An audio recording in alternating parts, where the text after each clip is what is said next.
과연 실체가 있는 주장일까 아니면 망상일까? 여러분은 어떻게 생각하십니까?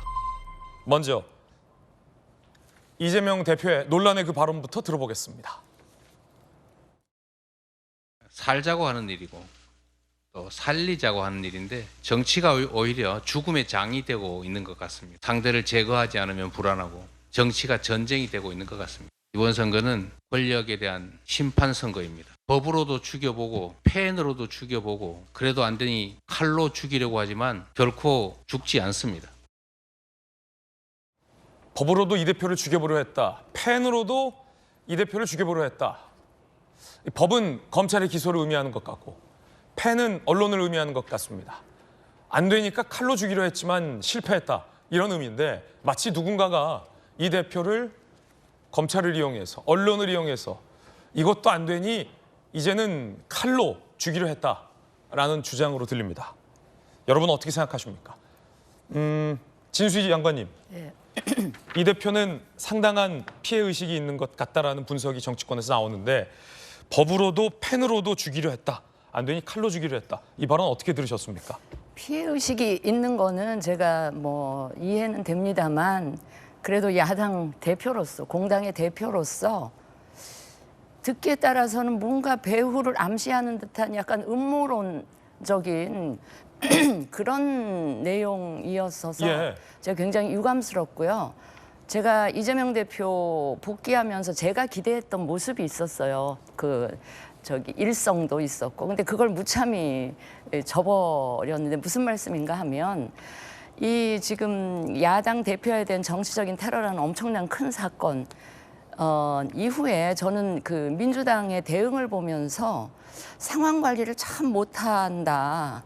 상황 관리를 잘 안 되고 있구나 하는 걸 느꼈는데 지금 저는 보통 이런 사건이 일어나면 피해 당사자나 민주당 쪽에 우호적인 여론이 좀 조성이 되는 게 상식이잖아요. 근데 지금 여론은 전혀 다른 방향으로 가고 있기 때문에 그걸 두고서 이제 민주당이 당황을 했는지 어쩐지 지금 계속 오바를 하고 있잖아요. 막 규탄대를 하고 경찰을 압박하고 급기야는 당의 최고위원인 서영교 최고위원인가 예.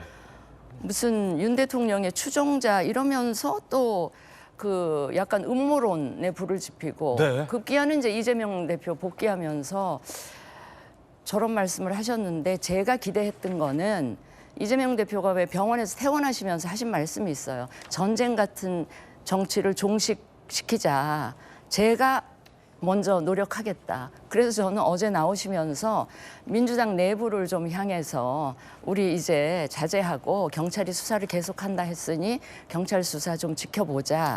지금 우리 할 일을 하자. 기대하셨군요. 네, 그런 기대를 했었는데 웬걸 그 기대를 좀 무참히 저버렸을 뿐만 아니라 당대표 본인이 앞장서서 저런 배우론을 암시하는 듯한 이야기를 하시니까 예. 참 옛 민주당하고는 다른 이재명의 민주당의 모습이 저런 건가 싶은 생각이 들어서 같은 정치권에 몸담고 있는 사람 입장에서 정파는 달리하지만 좀 씁쓸하다. 예, 정치에 대한 국민 불신이 이렇게까지 깊은 이유가 다 있구나 하는 생각을 다시 한번 했습니다. 예. 내가 장관일 때 국회의원일 때 보던 민주당이 아니다라는 말씀. 자, 그러면 김우석 변호사님. 네. 검사 시절 한동훈 부장과 같은 부에서 일했잖아요. 예. 그래서 쓴 적이 있었습니다. 예. 법으로도 죽이려 했다. 이 대목. 네. 검사시잖아요. 검찰은 혐의가 있어서 기소를 했고 재판 중인데 재판을 받고 있는 이 대표의 인식은 법으로 나를 죽이려 하는구나 라는 인식인데 동의하십니까? 검사 출신 변호사한테 그렇게 물어보시면 제가 약간 답하기가 좀 애매한 측면이 있는데 근데 이게 사실 검사 입장에서는 혐의가 있는지 없는지 좀 불분명하고 상당히 많이 의심이 되면 중간에 수사 그만두기가 참 어려운 측면이 있습니다. 그러다 보니까 수사가 좀 장기가 되고 있고 더군다나 이재명 대표 본인은 뭐 어찌됐든지 간에 뭐 영장도 기각되고 이런 일이 있었지만 가장 가까운 핵심 측근들 같은 경우에는 구속되고 뭐 이런 상황이어서 과연 관련성이 없겠는가 이 부분에 대해서 검사들이 이제 규명하려고 하는 건 사실 당연하다고 보이고요. 근데 안타까운 거는 상당히 오랜 시간 수사가 진행되고 있어서 이 부분에 대해서는 검찰에서도 이렇게 오래 과연 끄는 게 맞는 건가 이런 부분에 대해서는 좀 반성을 할 필요가 있다고 생각을 합니다. 그리고 또 한편으로는 지금 이렇게 그러니까 이재명 대표께서 하시는 말씀을 보면 검찰이 내지는 정권이 검찰을 동원해서 자기를 공격한다라는 측면으로 생각하고 계시는 것 같은데 네. 그러면 차라리 되려 이건 그냥 지극히 개인적인 생각인데 정말로 공정한 특검에 의한 수사를 다청하시든가 뭐 이런 식으로 해서 공정성에 관한 이슈를 좀 해소할 수 있는 방안을 좀 해소 제시를 하셨든지 이랬으면 좋겠고 좀 진수희 전 장관님께서 말씀하셨던 것처럼 저는 약간 이재명 대표께서 이제 뭐 업무 복귀하시고 일성으로 뭐 칼로도 죽이려고 하고 펜으로도 죽이려고 하고 뭐 이런 말씀을 하시는 걸 보고 저도 솔직히 좀 안타까운 생각은 좀 듭니다. 예. 이게 지금 그 말씀하신 맥락이 되게 중요한데요. 맥락을 보면 본인을 공격하는 주체가 설정이 되어 있는 듯한 느낌을 들어요. 그러면 주체가 어디냐? 자기가 지금 탄압받고 비판을 받고 공격받고 있던 주체가 뭐 정권이고 뭐 검찰이고 이런 식으로 해서 바라보면 이 테러의 주체가 과연 누구인가? 이거에 대한 문제 제기인데 딱 들어보면 주체가 좀 있는 거 아니냐? 이 사람 개인의 정신적으로 이상한 사람의 단독 범행이냐? 뭐 이런 말씀처럼 들려서 이게 좀 아쉬운 부분은 있습니다. 예.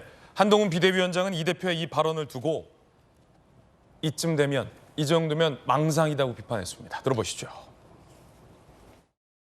이재명 대표가 복귀를 하시면서 법으로도 죽여보고 펜으로도 죽여보고 그래도 안 되니 칼로 죽이려 한다 이런 말을 그 정도면 망상 아닌가요? 칼로 죽여본다? 누가 죽여본다는 얘기인가요? 제가? 우리 국민의힘이? 아니면 국민들이? 그건 그냥 굉장히 이상한 사람이 굉장히 나쁜 범죄를 저지른 것뿐 아닙니까? 굉장히 안타까운 일이지만 그걸 그렇게 정치적으로 무리하게 해석하는 것은 평소에 이재명 대표다운 말씀이 아니라고 생각합니다. 망상이다라고 한 비대위원장은 비판했습니다. 이 대표의 이 법과 펜, 칼 발언에 대해서 오늘 한 조간신문은 법과 펜에 대한 모욕이다라고 강하게 비판하기도 했습니다. 김 의원님은 어떻게 들으셨습니까?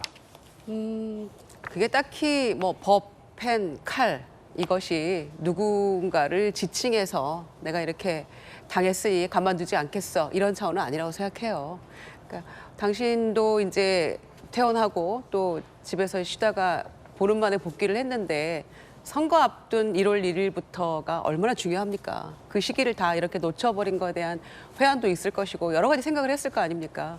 이제 그런 차원에서 그 재판 과정 또 그 수사 과정 뭐 수백 번의 압수수색 이런 거부터 아마 여러 가지가 파노라마처럼 지나갔을 것이고 끝내는 내가 이제 이렇게 칼로 또 이 피스까지 당한 이 상황에 대한 뭐 토로라고 생각하고요. 뭐 은유적인 표현이 아니었을까 이런 생각합니다. 그래서 이제 심기일전에서 잘하겠다 뭐 이런 취지였을 거라고 보고요. 다만 이제 이 발언에 대해서 그 한동훈 위원장이 안타깝다 이런 얘기는 나중에 했는데 초반에 그냥 그런 얘기하면서 넘어갔으면 어땠을까 싶어요. 이걸 굳이 또 망상이라고까지 표현할 필요 뭐 있겠습니까? 어쨌거나 이 피습을 받고 죽을 고비를 넘기고 어쨌거나 남은 인생, 제2의 인생, 덤으로 사는 인생 이런 거 아니겠어요? 그런 제1야당 대표에 대해서 그 정도의 마음의 여유도 못 가진다는 거는 조금 안타까워요, 저는. 그래서 나중에 안타깝다 이런 표현했는데 망상이란 말에 대해서는 조금 어폐가 있지 않았나 싶습니다. 예.